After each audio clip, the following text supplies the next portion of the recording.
Lifebuoy Tariri.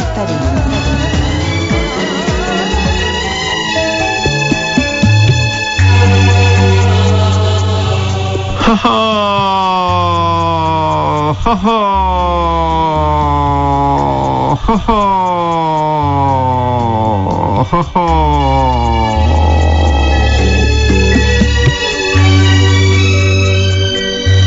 जीवनको यो भेदलाई लिएर हामी जहिल्यै थकियौं, हामीले विस्मात पोख्यौं, हामी आफ्नै साङ्लोबाट चुनिएका रहेछौं। तपाई आफ्नै मालाबाट चुनिनु भएको हो। सायद त्यही पत्तो नपाएर हामी जीवनभरि तिर्खामा बिताउँछौं आफूलाई। हामी कहाँनिर बिराउँछौं भने हामी सोच्छौं परिस्थितिले मानिसलाई बनाउँछ र तपाई खोल्सीमा बस्ने सानो छेस्को जस्तो गरी आफूलाई जीवन सामु आत्मसमर्पण गरिदिनुहुन्छ। थकिने कुइनोटो नै यही थियो। यहीँनिर हो हाम्रो साङ्लो चुनिएको र हामी छरिएर भुइँमा खसेको र नसोहोरिने गरी फूलको पत्र परे जस्तो गरी छरिएको हामी बेपत्तामा के खोजी बस्यौं। आफैबाट चुनिएको साङ्लोमा हामी बाँधिएकै छौं भनेर एउटा भ्रम बनायौं आफ्नो जिन्दगीसित। सही कुरा त के थियो भने हामी यो जीवनमा जे समातेर जिन्दगी तर्ने कुरा गर्थ्यौं त्यसले हामीलाई डुबाएको रहेछ। हामी परिस्थितिको उपज छँदै थिएनौं। परिस्थितिले तपाईलाई तपाई जस्तो देखाउन मद्दत गरेको मात्रै थियो कि त्यति सानो भेद नबुझेको हामी जिन्दगी भर झुट बोकेर बकम खुसी जिन्दगी, बेफाकको जिन्दगी लिएर आयौं। यो जिन्दगी परिस्थितिको परिणाम थिएन। त्यसले तपाईलाई देखाउन मद्दत मात्रै गरेको थियो, परिणाम थिएन त्यो। ग्रीकका एकजना प्रख्यात दार्शनिक हुँदा थिए एपिक्टेटस। उनले नै हो दर्शनलाई जीवनको पद्धतिमा बुझ्नु पर्छ भन्न व्याख्या गरे। यसअघि दर्शन कोरा सैद्धान्तिक बहसको विषय बनाइन्थ्यो। उनी भन्छन् जति पनि बाहिरी घटनाहरू छन् ती सब हाम्रा पकड भन्दा बाहिर छन्। हामीले तिनलाई शान्त भएर चुपचाप बिना कुनै उत्कटता त्यसलाई स्वीकार्नु पर्दछ। एपिक्टेटस भन्छन् असाध्यै कडा अनुशासनबाट मात्र मानिसले आफ्ना कर्महरू भन्दा माथि नियन्त्रण र सम्परीक्षण गर्न सक्छ। एपिक्टेटस यही भन्छन् परिस्थितिहरूको उत्पादन तपाई होइन, परिस्थितिहरूको उत्पादन तपाई होइन। परिस्थितिले तपाईलाई तपाई हुन चिनाएको मात्रै हो, त्यसलाई तपाईले उत्पादन ठान्नु हो। मानव सभ्यताको विकासक्रमलाई मिहिन गरी पढियो भने त्यहाँ त्यस्ता थुप्रै घटना भेटिन्छन् जहाँ परिस्थितिहरूले मानिसहरूलाई उत्कट बनाएको, जुझारु बनाएको, लडाकु बनाएको, जीवनधर्मी बनाएको देखिन्छ। मानिसले आफ्नो जीवनमा आएका सबभन्दा खराब दिनमा नै रूपान्तरण भेटेका छन्। अलिक नजिक भएर हेर्नुभयो भने देख्नुहुनेछ सबभन्दा अप्ठ्यारो घटनाले तपाईको जीवनमा रूपान्तरण ल्याएको छ। महत्व त्यो निष्ठाको मियोको हुन्छ जसलाई तपाई चिनिदिनुहुन्न। परिस्थितिको हुरी बतासमा त्यो छोपिन्छ। परिस्थितिको हुरी बतासले तपाई भित्रको एकात्मकता, तपाई भित्रको निष्ठा उजागर हुने र तपाईको सही अवस्थामा तपाई देखिने हो। यही तपाई आफ्नो एकात्मकता, तपाई आफ्नो निष्ठा देखाउन सक्नुहुन्छ। तपाईको अस्तित्व पत्तो लाग्छ।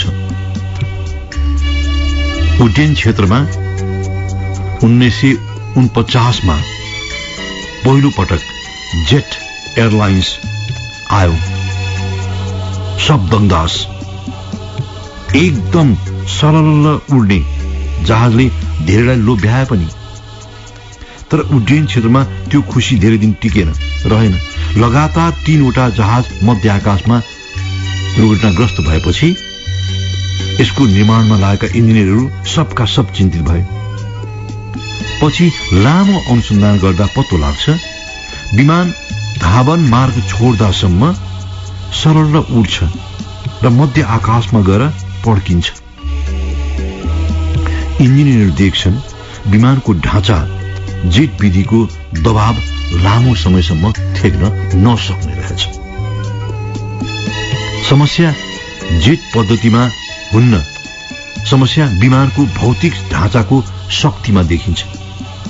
एउटा समय पुगेपछि विमानका केही मेसिनहरूले हत्तु छोड्दा रहेछन् र सारा विमान आकाशबाट तल झर्छ।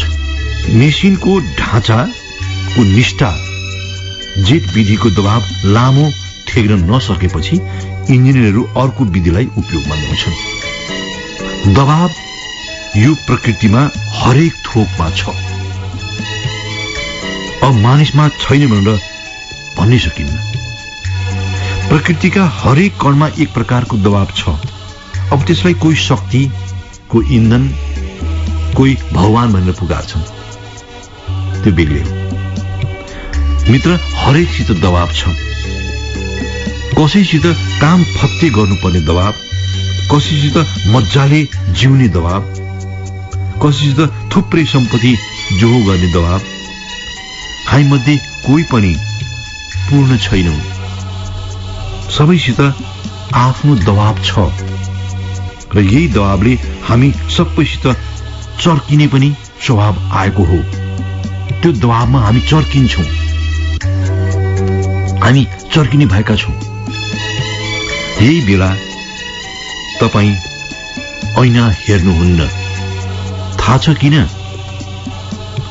किनकि यो चर्किने चीज बाहिर देखिँदैन र तपाई आफूभित्र खोतल्न थाल्नुहुन्छ कहाँ चर्कियो भनेर। कस्तो सुन्दर विधि छ हेर्नुहोस्।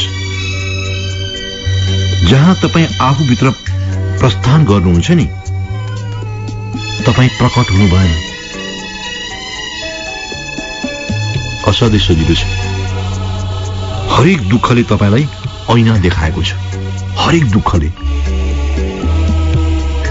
तपाई भन्नुहुन्छ मलाई त्यसले बनाएको छ, फरक त्यति मात्रै हो। दुःखले तपाईलाई बनाएको होइन, दुःखले तपाईलाई देखाएको हो के। तपाई समाएर हिँड्नुहुन्छ सर्प र भन्नुहुन्छ यो लट्ठी हो भने दुर्दशा त हुने नै भयो नि। समाउनु भएको छ सर्प अँध्यारोमा, भन्नुहुन्छ यो लट्ठी हो, फरक त्यति मात्रै हो। भारतमा बस्ने पारसीहरू बीच एउटा प्रचलित प्रसंग छ। आजभोलिको इरान र त्यस बेलाको शक्तिशाली फारस प्रदेशबाट भारतमा बसोबास गर्नेहरूलाई पारसी बोलिन्छ। तिनमा प्रचलित यो प्रसंग कस्तो छ भने, मरुभूमि आरपार गर्ने बेलाको समयको कुरा हो। एकजना दृष्टिविहीन व्यक्ति आफ्ना मित्रसित मरुभूमिको लामो यात्रामा थिए। ती कतै गइरहेका हुन्छन्। अब दुवै हिँड्दा हिँड्दै गहिरो मित्रमा परिणत भएका छन्। एक दिनको कुरा हो, बाटोमा दृष्टिविहीन व्यक्ति बिहान चाँडो उठ्छ त्यो टेन्टबाट। कुनै कारणले उसको निन्द्रा चाँडै खुलेको छ। अब उठेर उसले वरिपरि छामछुम गर्छ, आफ्नो टेक्ने लट्ठी भेट्दैन। जाडो महिना थियो, उसले लट्ठी खोज्दा खोज्दै लट्ठी त भेटेन, तर त्यही नजिकै रहेको एउटा सर्पलाई स्पर्श गर्छ। चिसोमा सर्पको जिउ कडा भएर कक्रक्क भएको थियो। उसले त्यो उठायो र भगवानलाई धन्यवाद दिन्छौ। आफ्नो लट्ठी नभेटे पनि त्योभन्दा राम्रो चिल्लो राम्रो लट्ठी भेटाइदिएको भनेर उनले भगवानलाई धन्यवाद दिएका छन्। अब त्यही लट्ठी जस्तै सर्पले उसले नजिकको साथीलाई कोट्याएर उठाउन खोज्छ। जसै मित्र उठ्छ, ऊ देख्छ दृष्टिविहीन मित्रको हातमा सर्प। ऊ चिच्याउँछ, फाल्देऊ, त्यो सर्प हो, टोक छ, खतरा छ। ओ दृष्टिविहीन व्यक्ति कुरै बुझ्दैन। उसलाई लाग्छ कि यो साथीको मनमा ईर्षा छ मसित। म यत्रो दिन तिमीसित हिँडेको छु, म त्यति लठबद्र पनि छुइनँ हौ। आँखा देख्दिन त्यो अर्कै कुरा हो। मेरो हातमा यति राम्रो लट्ठी छ, तिमी फाल भनेर भनिराखेको छु।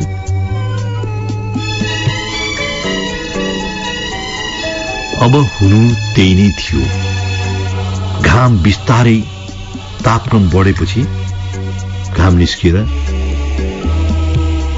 सर्प आफ्नो जीवनमा फर्किन्छ र दृष्टिविहीन व्यक्तिले प्राण त्याग्छन्।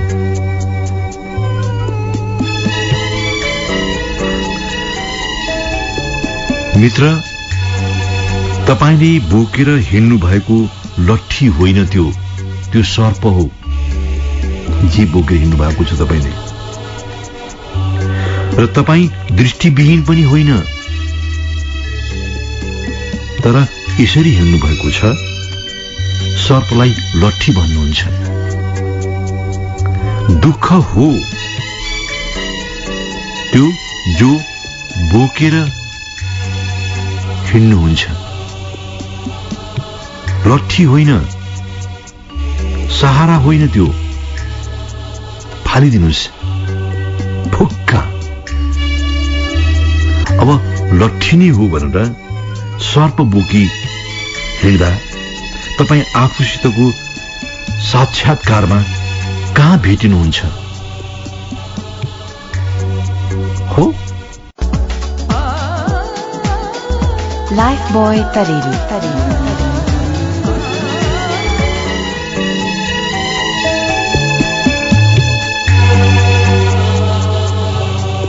यो सारा ब्रह्माण्डमा एक थोक चाहिँ पक्का पक्की तपाईले भने बमोजिम भएको छ। यो सारा संसार तपाईँ जस्तो देखिन चाहनुहुन्छ नि वा देख्नुहुन्छ नि त्यस्तै भइहाल्छ। यो सारा संसार तपाईँ जस्तो देख्न चाहनुहुन्छ वा देख्नुहुन्छ त्यस्तै भइहाल्छ। तपाईले ठ्याम्मै यस्तै भन्नुभयो कि भएन, म ठोक्क गर्दिन। तर मित्र, तपाईको भित्री चाहना म पत्तो पाउँछु। यो जगतमा तिनै कुरा मात्रै भएका छन् जुन तपाईँ देख्न चाहनुहुन्छ। नराम्रो त खोज्न सारा जुनी बाँकी नै छ नि। तपाईले कुनै कुराबाट जोगिन नराम्रो त त्यति नै खेर निकाल्नुहुन्छ नि, गाह्रै छैन। तपाईँ हामी बाँचेको यो जिन्दगी कति रमाइलो छ भने हामी आफै आफ्नो सोच बनाउन सक्छौं र त्यस्तो बनाउन सानाभन्दा साना वस्तु, सानाभन्दा साना घटना, सानाभन्दा साना विषयबाट प्रेरणा लिन्छौं। रमाइलो छैन त? तपाईले आफूभन्दा कैयौं गुणा बढी भारी बोकेर कमिला हिँडिरहेको देख्नुहुन्छ नि, देख्नु भएको छ? बाटोमा भिख मागिरहेको भिखारीलाई सहयोग दिइरहेका मानिसहरूलाई तपाईले हेरेर बस्नुभयो भने आफै भरे के खाउँ भनेर ज्याद्रो भएको मानिस त्यो माग्नेको थालमा सहयोग दिइरहेको हुन्छ। तपाईँ एक दिन कुनै दिन सडकको छेउमा कुना बसेर हेर्न थाल्नुहोला। त्यो माग्नेलाई दिने मानिस नि आफै भरे के खाउँ भने जस्तो स्थितिमा हुन्छ। अझ तपाईले दृष्टिविहीन व्यक्तिहरू सडकमा गीत गाइरहेको देख्नु भएको छ नि, तिनको हातमा पैसा थमाइरहेका स्कुल कलेजका नानीहरूलाई देख्नुभयो भने पत्याइ नसक्नुको भेट्नुहुनेछ। भने ती अधिकांश ग्रामीण परिवेशबाट पढ्न आएका नानीहरू हुन्छन्।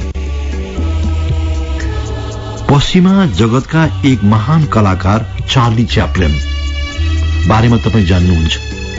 उनका थुप्रै भिडियो क्लिप्सहरू हेर्नुभएको छ भने कति दुःख उनले सहेर यो दुनियाँलाई हँसाए। उनले नै एक ठाउँ भनेका छन्,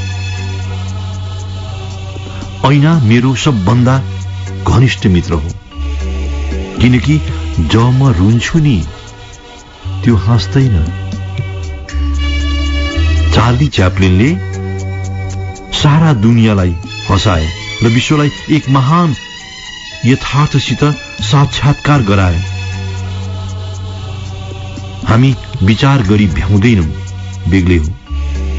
तपाईले सम्झिनुभयो भने ऐना मात्रै यस्तो वस्तु हुनु पुगेको छ जसले तपाईलाई एउटा सही मित्रता दियो, कहिल्यै झुटो बोलेन। तपाई अप्ठ्यारो परेको बेला, तपाई दुःखमा आहत भएको बेला ऐना कहिल्यै हाँसेन, कहिल्यै। तपाई हामीसित अप्ठ्यारो कति मात्रै भएको हो भने हामी कहिल्यै घटना अघिल्तिर, अवस्था अघिल्तिर, मानिस अघिल्तिर ऐना भएर उभिन सकेनौं। हामी जहिल्यै दुर्गुण खोज्दै फजाद भयौं, जहिल्यै केही न केही खोट निकाल्ने, जहिल्यै कुनै न कुनै कमजोरी भेट्ने रोगबाट ग्रस्त भयौं हामी। हामी जहिल्यै दुष्ट खोज्छौं। सायद हामीभित्र त्यही भएर पो हो कि दुष्ट खोज्ने कि। तपाईले विचार गर्नुभएको होला, तपाईसित आज जम्को भएका मानिसहरूसित तपाई शुद्ध मनले भेट्नु नै भएको छैन। आज म जति मान्छे भेट्छु ती भगवानकै अवतार हुन् भनेर तपाई कहिल्यै प्रस्तुत हुन सक्नु भएको छैन। प्रस्तुत हुनुभएको छ आज भेट्ने मानिस भगवानै हुन्छ, मैले भेट्ने मानिस त भनेर तपाईँ कहिले हिँड्नु भएको छैन। तपाईको मनमा कतै न कतै केही न केही खोट हुन्थ्यो। त्यस्तो नगरे भए हुन्थ्यो, खोइ त्यसले के गर्ने हो, त्यसको त्यो मान्छे कपटी छ, मान्छे अनुहार हेर्दै गालो। यस्तै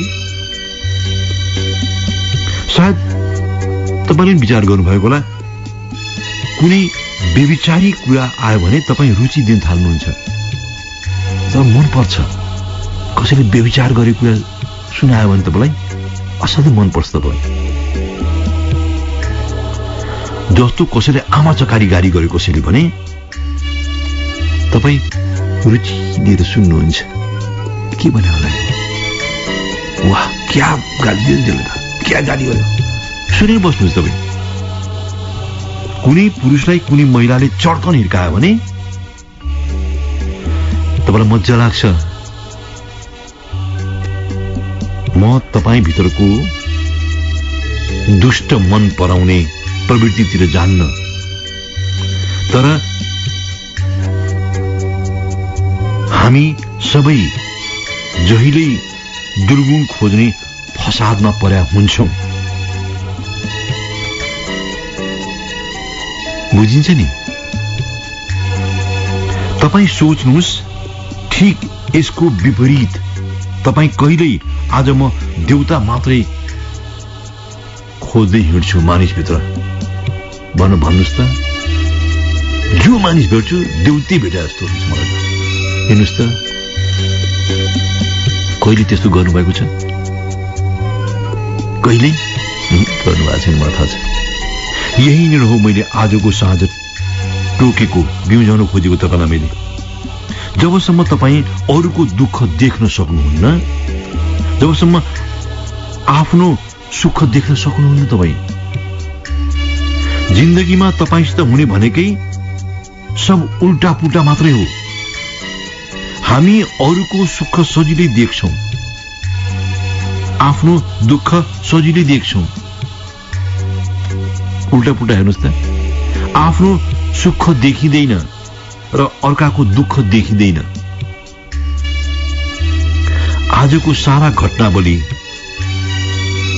त्यतिमै अड्किएको छ। तपाईँ अरूको दुःख देख्दै देख्नुहुन्न र आफ्नो सुख देख्दै देख्नुहुन्न। कस्तो रमाइलो जाल झेलमा परिन्छ हेर्नुहोस्। हामी दुखित किन छौं भने किनकि अरू सुखी छन्। हो,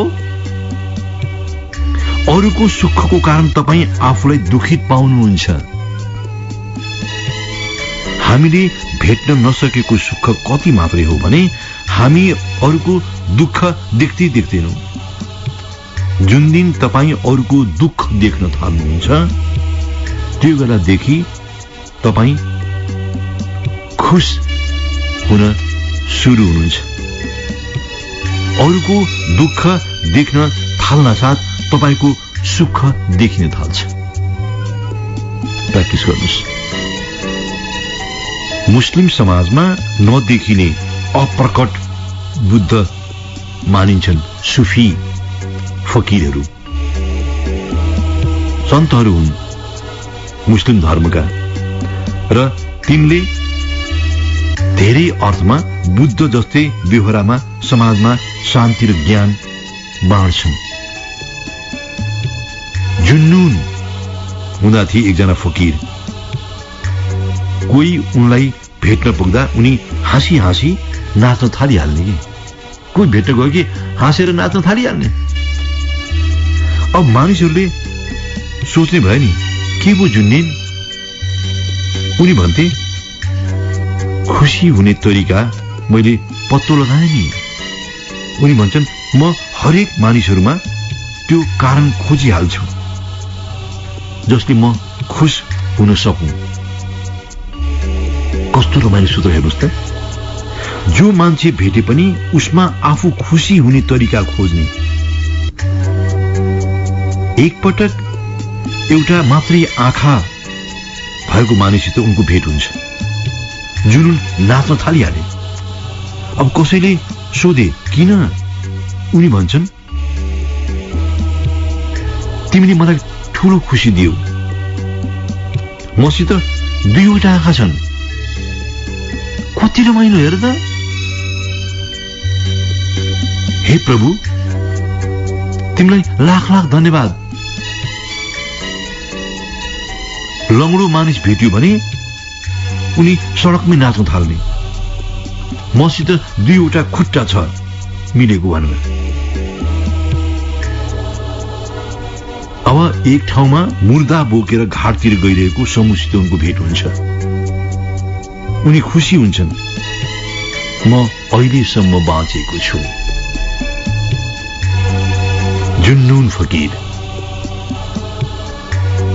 दुखी थिएनन् र दुखी हुन पनि सक्दैनथे किनकि उनले अर्काको दुःख देख्न सुरु गरेका थिए। जब कोही अरूको दुःख देख्न थाल्दछ त्यसको पृष्ठभूमिमा मानिस आफ्नो सुख देख्न थालिहाल्छन्। अरूको दुःखको पृष्ठभूमिमा आफ्नो सुख देखिन थालिन्छ मित्र। जब अरू कसैको सुख देख्न थाल्दछ त्यसको पृष्ठभूमिमा आफ्नो दुःख देख्न थालिहालिन्छन्।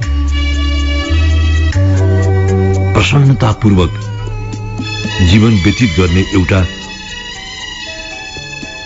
अन्य उपाय यो हो कि जति मिलेको छ त्यसमा विनम्रता देखाउनु, त्यसमा करुणामा उपलब्ध हुनु। मित्र, यो संसार तपाईँ जस्तो देख्न चाहनुहुन्छ त्यस्तै हुने हो। तपाईलाई त्यस्तो भएको छ नि। कहिलेकाहीँ घरमा कुनै कुरा हराउँछ, तपाईँ धुई पत्ताल खोज्नुहुन्छ, फेला पर्दैन, तपाईँ शंका गर्न सुरु गर्नुहुन्छ। हुँदा हुँदा आफ्नै श्रीमानप्रति, आफ्नै श्रीमतीसित शंका पोख्नुहुन्छ। अझै यो कुरा गहनामा भएको छ भने, गहनालाई लिएर भएको छ भने तपाईँ जुनै हद पनि जानुहुन्छ। सारा दुष्ट बुद्धि, सारा दुष्ट विचार तपाईँ विशेषज्ञ भएर निस्किनुहुन्छ। तपाईलाई लाग्छ सबै तपाईका दुश्मन हुन्। अनि चौथो पाँचौं दिन एक दिन हठात हराएको भनेको गहना दराजको एक छेउमा टुक्रुक्क बसेको देखिन्छ। अनि सम्झना आउँछ, हो त नि, हराउँछु भनेर मैले त्यहाँ राखेको, आफैले राखेको मैले। ठुक्क बुद्धि सम्झना आउँछ। अब तपाईँ थकिनुहुन्छ। बेकार आफ्नै श्रीमानलाई, बेकार आफ्नै श्रीमतीलाई दोषाएर शंका गरेछु। अब त्यसपछि तपाईँ आफ्नो श्रीमानलाई, आफ्नो श्रीमतीलाई हेरिबस्नुहुन्छ। कस्तो माया लाग्दो लाग्छ हौ। तपाईँ जे देख्न चाहनुहुन्छ त्यही देख्ने हो। तपाईँ मानिसभित्रको दुष्ट देख्न चाहनुहुन्छ, मानिसभित्रको भगवान देख्न चाहनुहुन्छ, तपाईँसित त्यही बस्न राजी हुन्छ कि जे खोज्नुहुन्छ। केही मानिसहरू दुराचारी, व्यभिचारीसित बस्न चाहन्छन्। ती व्यभिचार खोजी भ्याउँछन्, खोज्छन्। तिनले हरेक मोडमा व्यभिचारी भेट्छन्। र जो मानिसमा भगवान खोज्दै हिँड्छन् नि, तिनले भगवान मात्रै भेट्छन्। हरेकमा भगवान भेट्छन् तिनले। मित्र, तपाईँ जुन्नुन फकीर हुनुहोस् म भन्दिन, तर जतिखेर दुःख देख्न थाल्नुहुन्छ अरूमा, हेर्नुहोला तपाईँ आफ्नो सुख भेट्न थाल्नुहुनेछ। हुन्छ। Life boy तरेली।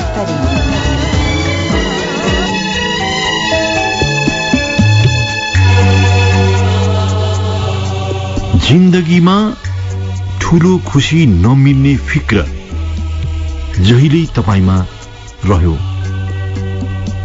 के त्यस्तो थियो जसमा तपाईलाई लाग्यो ठूलो खुशी मिल्यो? मानिसहरू जसलाई तपाईँ खुशीको आदर्श मान्नुहुन्छ, तिनमा के त्यस्तो ज्ञान उपलब्ध देख्नुभयो जसमा तपाईलाई लागिरहन्छ तपाईँ थकिरहनुहुन्छ, मलाई मिलेन? तपाईको यो स्थितिलाई म असमञ्जस्यको स्थिति बोल्छु। तपाईँ अरूमा देख्नुहुन्छ, आफूमा पाउनुहुन्न। अरूसित लोभिनुहुन्छ, आफूमा हुन्न। महात्मा सन्त ज्ञानीकोमा पनि धाउनु भएको हो। त्यहाँ पनि तिनको भनाइ र गराइमा अन्तर्द्वन्द देख्नुभयो तपाईले। तपाईलाई लाग्यो यो त खुशी होइन, यो त आडम्बर हो। सामाजिक जीवनमा, पारिवारिक जीवनमा अधिकांशतः हामी आडम्बरहरूलाई खुशी बोलिदिन्छौँ। नक्कल नक्कासीलाई आनन्द भनिदिन्छौँ। एक क्षणको न्यानोमा त्यो हो जस्तो पनि लाग्छ, तर जब जीवनको सारमा, अझै उपसंहारमा यसलाई राखेर हेर्न खोजियो, यो साराका सारा सुख भनिएको थोक त छलमा पो बाँचिएछ जस्तो लाग्छ। हामी त्यसैले पनि हो जिन्दगीमा अल्मलिन्छौं र खुद्रा खुद्री मोहलाई स्वीकारेर जीवन सार्थक भएको आडम्बर गर्छौं।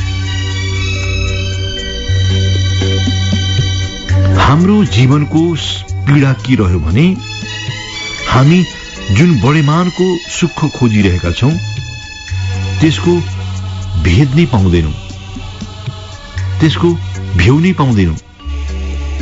जीवनमा विसर्जन सुख हो भने धेरैले छोडे, धेरैले आर्जनलाई सुख बोले, थुपारे। थुपार्नु वा विसर्जन गर्नु यदि जीवनको अन्तिम सुख हुन्थ्यो भने तपाईसित उत्तरहरू सजिलै मिल्थे। तपाईकोमा जम्मा भएका उत्तरहरू तपाई कहिले अत्तर छर्के जस्तो गरी छर्की हिँड्नुहुन्थ्यो, कहिले मुकुट भिरे जस्तो गरी भिरेर हिँड्नुहुन्थ्यो। जिन्दगीमा त्यस्तो भएन, पटक्कै भएन। त्यसैले तपाई आफ्नै फिक्रमा बुद्ध जस्तै हुनुभयो। बुद्ध हुनु जस्तो भनेको बुझ्नुहुन्छ नि, सिद्धार्थको अवस्था, निर्वाणमा खोजी हिँड्दो सिद्धार्थको अवस्था। उनले के विसर्जन गरेनन् र? भएभरका सबै कुरा जसलाई त्यति बेला बन्धन भनियो सब थोक त्यागे। धेरैलाई त्यो शून्यताको बोध जस्तो लाग्यो र धेरैले निर्वाणमा उपलब्ध भएको अवस्था माने त्यसलाई। तर बौद्ध धर्मावलम्बीहरू यसलाई सम्मुख यात्रा बोल्छन्। सम्यक यात्रा। म यतिखेर तपाईसित बोलिरहँदा ममा गहिरो उठेको प्रश्न के मात्रै हो भने तपाईले वा मैले जुन भीमकाया विशाल खुशीको खोज के थियो जुन हामी अरूमा देख्दछौं तर आफूमा भेट्दैनौं। एकजना महान सन्त नागार्जुनका बारेमा बौद्ध साहित्यमा पढ्न पाइन्छ। उनी भारतीय महायानी बौद्ध परम्परामा सबभन्दा आदरणीय मानिन्छन्। महायानी बौद्ध परम्परामा उनले नै मध्यम मार्गी महायान अभियानको प्रारम्भ गरेको मानिन्छ। आज पर्यन्तसम्म पनि उनले उठाएका मध्यमार्गी बौद्ध परम्परामा भारत, चीन, जापान लगायत थुप्रै देशका बौद्ध मठहरूमा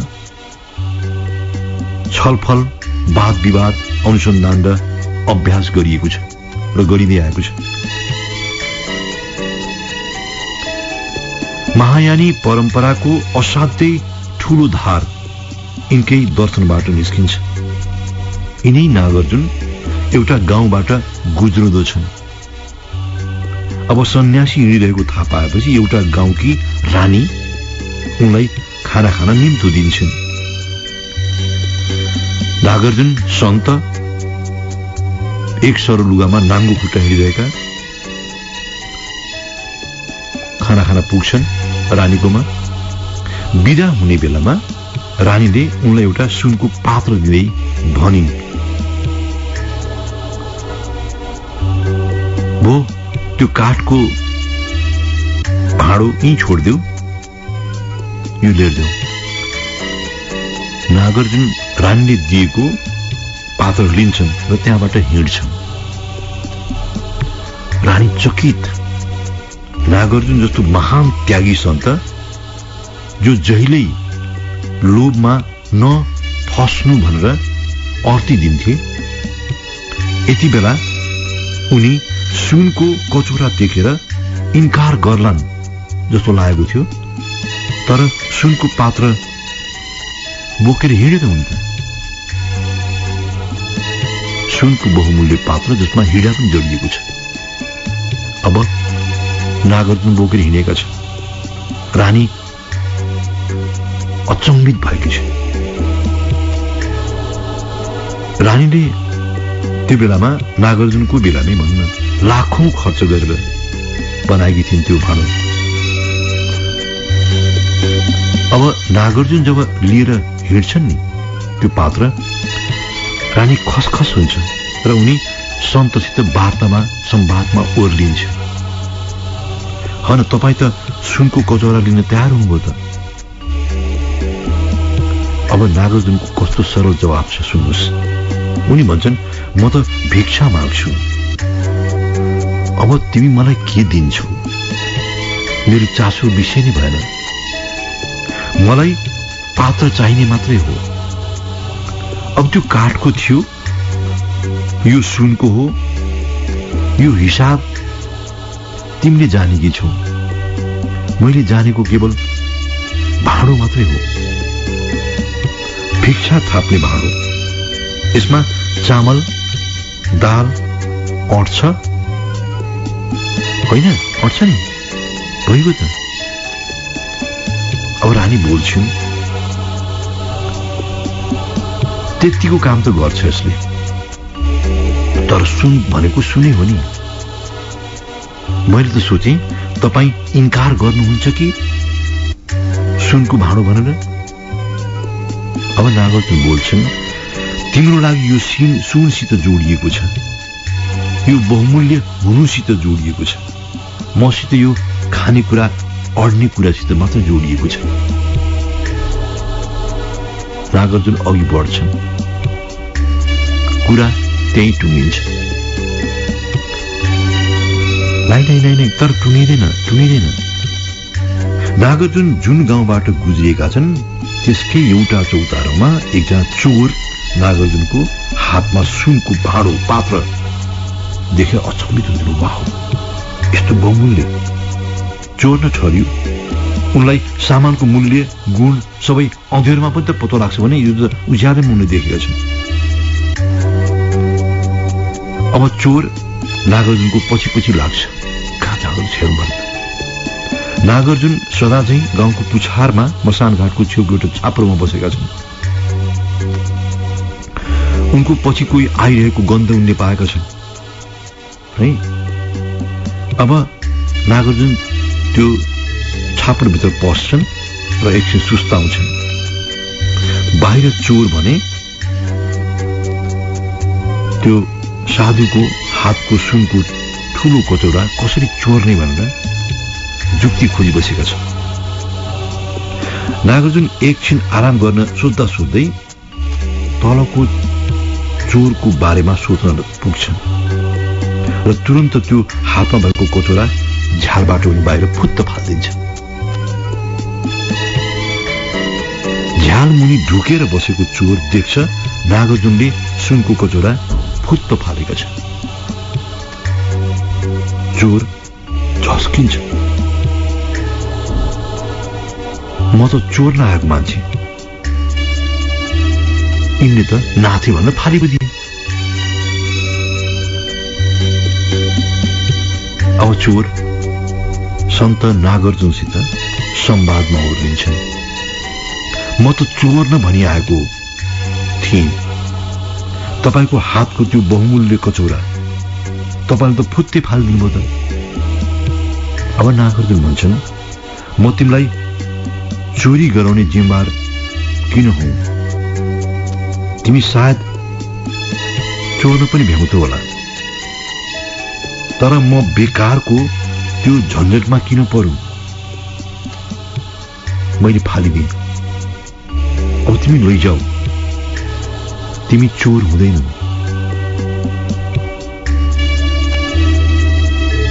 बडो अचम्मको हुनुहुँदो रहेछ, चोर नागार्जुनलाई भन्छन्।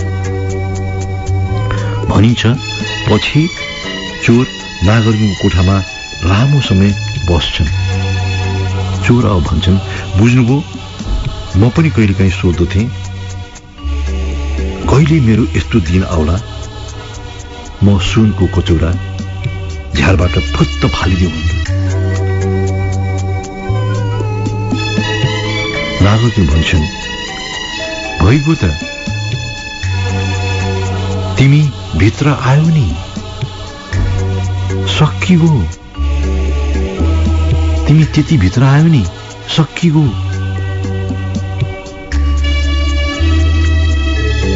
चोर अझै सकसमा छन्। भन, तिमीले यत्रो शक्ति कहाँबाट पायो सुनको कचौरा फाल्ने? यस्तो आनन्द कसरी भेट्यौ कि सुनको कुनै मूल्य नै छैन? नागार्जुन मौन छन्, ध्यानमस्त छन्। चोर भन्छन्, सब चोरी छोड्दा मात्र अरू थोक मिल्छ भन्छन्। मैले पाउने कुराप्रति कसैको चासो छैन। मैले गर्ने चोरीप्रति अरूको मोह देख्दछु। म चोरी नछोडी यो आनन्द, त्यो सुख, त्यो खुशी पाउने कुरा पो गरौँ न।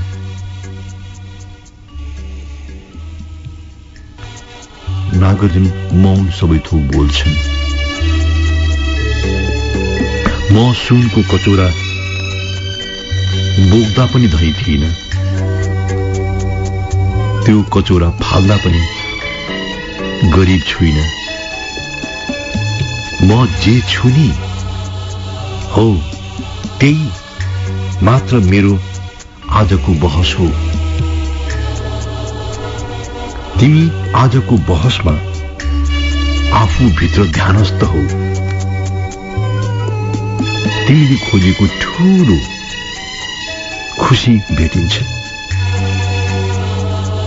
तपाईले खोजेको ठूलो शान्ति भेटिन्छ।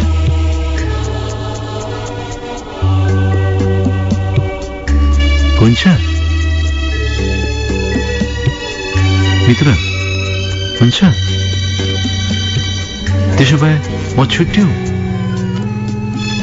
म भन्छु बिज।